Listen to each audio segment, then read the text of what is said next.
प्रतिनिधी अनिश शेख भिकन बुलढाणा। अनुसूचित जातींच्या उपवर्गीकरणाला तीव्र विरोध दर्शवत आणि संविधानिक आरक्षण वाचवण्यासाठी आज बुलढाणा येथे एका भव्य जिल्हास्तरीय महामोर्चाचे आयोजन करण्यात आले। या महामोर्चात लक्षावधी नागरिकांची प्रचंड उपस्थिती पाहायला मिळाली। सध्या सरकारकडून अनुसूचित जातींचे उपवर्गीकरण करण्याचा डाव खेळला जात असल्याचा गंभीर आरोप या मोर्चानिमित्त करण्यात आला।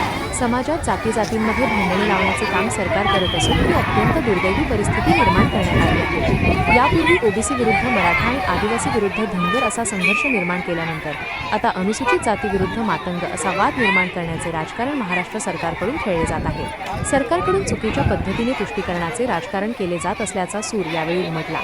या महामोर्चाला विविध दिग्गज नेत्यांची आणि मान्यवरांची प्रमुख उपस्थिती लाभली होती। यामध्ये सरसेनानी आनंदराज आंबेडकर, खासदार चंद्रकांत हांडोरे, खासदार जोगेंद्रजी कवाडे, भीमरावजी आंबेडकर, आमदार राजकुमार बडोले, 59 जातींचे प्रतिनिधी तसेच बबनरावजी घोलप आणि आमदार सिद्धार्थ खरात यांच्यासह लक्षावधी लोकांचा सहभाग होता। जिजामाता परिसरापासून सुरू झालेल्या या महामोर्चात बहुजन समाज, आदिवासी समाज आणि मातंग समाज आमच्यासोबत ठामपणे उभे असल्याचे उपस्थितांनी स्पष्ट केले।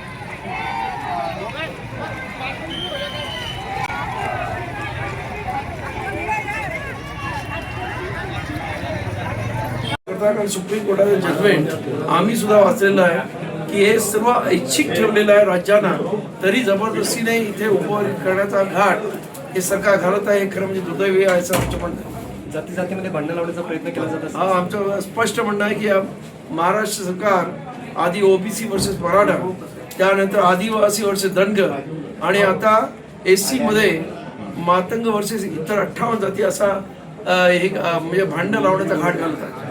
मोर्चाचे तुम्ही केल्यानंतर आता तुमची भूमिका काय पुढे राहणार भविष्यामध्ये? आमचे मोर्चे डिसेंबरपर्यंत असेच जिल्हावार आणि तालुकावार निघणार आहेत आणि त्यानंतर डिसेंबरला विधानसभेवरती घेराव घालण्याचं आमचं ठरलेलं आहे। धन्यवाद। 60 जातींना एकसाथ करण्याचं कार्य तुम्ही जे केले त्याबद्दल तुमच्या सर्वांचे आभार मानतो। आज आपल्या सर्वांना माहिती असेल